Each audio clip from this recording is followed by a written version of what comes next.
ساتي ولداني برين هنقوداني مني بقى قمدني اسمي جشع مالي فرد ولا تشوتو وان يادك أبني قلت تقول إيش جالي أبوك أفهم وقمتشو تاني كنا جولنا كنا تيل أوليغا في الغرب قمتشو هنقابا دي قمنا جرا نتي ميتي قمتشو تاني جولين خنا دوغنا خنا سانغرا سياسة لا جولين قمتشو كذا قمت فقر في الرا أبا مدينة الدو قمتشو جولنا إيجسا كان نمر قمتشو جول مثلا ولا لا ما تنو دعويتا بو قمتشو عندك أبو أنا يوم بلو بعد أبو يوم بلو شينان كابو كرر كمبر بازو بر جولة تيار جنا كنا تي برا قبله تبدأ كنا جولة نامتين أبو باسينو برني أدو نياني نقولو دي أدو إيه والله جولة نسين نقطة نسين نبودو تبدأ السلام عليكم ورحمة الله وبركاته جرتو هردفتوني كيا في جلتن توني كيا نجاني كان جلاتن عند رابط بكم سنجتن كيسنا هذا هيا خدا كتا فوق تايجا إيجا أرا كم شو كم توان دعوي جلو ميرا كسر جلي ولا جنو بيان ميله ده ولا ليه أنا أبو بكر كم من ده مدني سنجتن هردفتوني كيا علي بن يا ده خلي الدنيا ده نبتي لو ما تدري تجعل لا سايبك يا وجه من ساكن وجهنا دبني بابا ما دام يرو دير تو برتي برباد ده شيء بيسمي غيظ أركان كم بني تولي أركان بولي المال نبي دوبا مدي برباد تريس جت يا ورد تو هذا يا هذا أولين بوجي أنا أقول كم تقول ما أنا إذا أرجم لي بولتي سالينا تو وجهي أجرا خنابو nuti gammachuu waan dhagame yeroo fi haalaan gammachuun guddoon dhagame kanaafuu hordoftoonni keenya hordoftoonni salaamtaa gaafadhaame. Assalamu alaikum warahmatullahi wabarakatuh. Hordoftoota addoo tuuf jirre jechuun ilmaan Oromoo qaqqaaliiwwan babbareedoo kan gola addunyaa tana mara keessatti nagaa fi salaamun nuqoo qilleensa irraa barri kee isin haala qabu isin jecha arra gammadee maali haala sagee boot ati deem duraanuu haatee malee beeknu akkasigaa arra gammachuu honga qabnu ilaalaa baay'ee bye jiin uummata sanii akkasigaa gammachuu jirraa gammachuu keenya ta'uun gagabarte eegamee السلام عليكم ورحمة الله وبركاته. جرى جبت الدكتور يوتيوب فقط جام كمل كمل ده. أعرفهم أبدون يجون يشوفون سايب البريد تجاوب بيتخيا. إنما تقول فقط إنما جينا أبدو أبو يشات مطلع يرو كم مرة كسامة لجيه دو ياده أران سايب لبو أبو سايب. مريم نقطة. أهو. سيلا نتا هاقطة.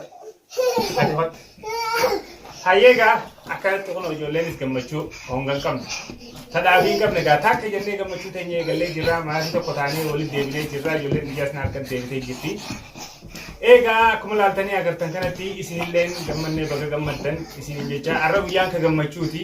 Haasoo biraan qabnu gammachuma teenya irraa haasoinaa taan ittiin walitti deebinaa inshaallah yoo rabbi jee.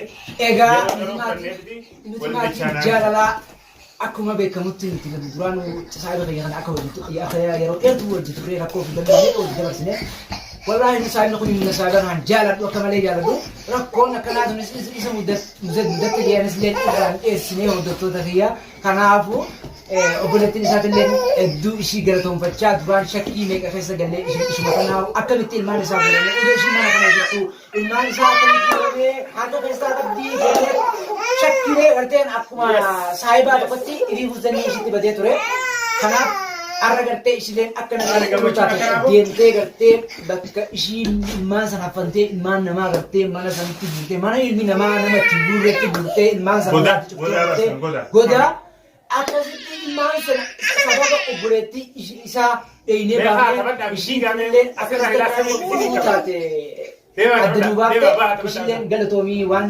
dhiifamaa sin jecha dhiifama kan nuti barbaadnetti duraan isaanii isitti badee ture. Kanaafuu hordoftoonni keenya nuti arga akkana gammadnee bakka gammaddanii isin jechaa irra hordoftoonni keenya ijoolleen tajaajila kun ittiin numaddiidha gamana kishaa zanaafataa waan ishiin akkanatti kunoo waan ishii barbaachisu guutuu Kenyas kuno mucaa tasaayila kiyyaatti isa kana barbaade isaa yeroo dheertuudhaaf jechi hanga dandeenyu bakka hanga ilma namaa tokkotti barbaade turre yeroo nu konde gammannee baga gammaddanii isni jecha waan yaada qabdanii hordoftoota keenya ibsi jaalisa. Aboo gaafuma gammachuun keenya akkanaa ijoolleen akkanatti olii gafii godhu. Gammachuu hanga baate gammannee jirra. Nuti miti gammachuu keenya ijoolleen kana dhugina. Kana naanu. Sangaraa siyaasaa. Laal ijoolleen gammachuu keessaa qabu qaama. Eebba gartee irraa abbaa maddii dhufte hedduu gammachuu guddaa dhiichisaa akka nuummattu jirti. gammachuu ijoolluma tanaa ulaalee maaltu nu dhagahameeta. Boo gammachuu hanga Aboo ani nyaadhee yoon buluu baadhee gabuu yoon bulee sheenaan qabu barraa akka kan barbaadu bar ijoollee xiyyaa wajjin akkanatti. barra Qablee taphadhee akkana ijoolleen naammattee na gubbaa asiin bar nyaadhu nyaanni nu godhu dide addo.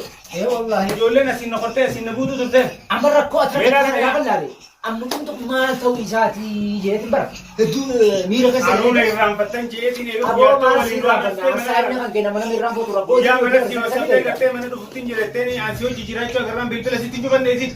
ni cufatte Guyyaa bilbila sitti cufattee bar nu sii arabsitee bar bira dachaane. aboo Eegas booda guyyaan dureetan ati kam qilleensa irra naa agarteen dhufin immoo kaniin mataa kan hunda qoteessitee niin fayyee malee maan dhanuun hojii irra eegaan taate. wallaahi hedduu caalaa yaani Aareetiiniin ganduma gartee gaafattoo hojii dheerisan achi dhageetu mana akka carraa gurbaa tokko harkadhe amiin jeniini. Gurbaa amiin sun akkasitti mana agarsiise beeka dhugaa ilaan gammaa ichitiidha jeetiin dho'isee dhumaan ture innis haa galatoomu. Ayyaayiidhaaf hin dhayine ijoollummaan laala jeetiin dhagee akkasii na dho'itee beeka nafatteessite. Alhamdulillah irra sanunda dabarre osoo lolli sanis isiinis hin dhoomin anis hin dhoomin ijoollee xiyya fuudhee galchee ammaan booda fuulaa alattiin birraa eegachu fuulaa alattiin abbaa fedhe kanatti ol deemu firaa dhoorgaa. Alhamdulillah rabbil alamin ijoollee xiyyaa wajjin nagee ammanatti bakka takka walitti deebinee jirra. Galanni karabbiiti. Inshaallah ijoolleen kun akkanatti taphataa jirta. Qaamni deemchaan keessa gammachuu. mucaan Kubbaasaa ta gaafa isin biraa fuutee deemtee kwaasi dhiigan kubbaasaa nama baafatee gamachuu jiru akka ol seene kukkuma san baafatee mucaan kun laalme. Yaaboo ijoollummaadhaaf waan wallaalle mucaan kunis. Taphadhu boo akka fedhi gool godhi naqi gubbaas.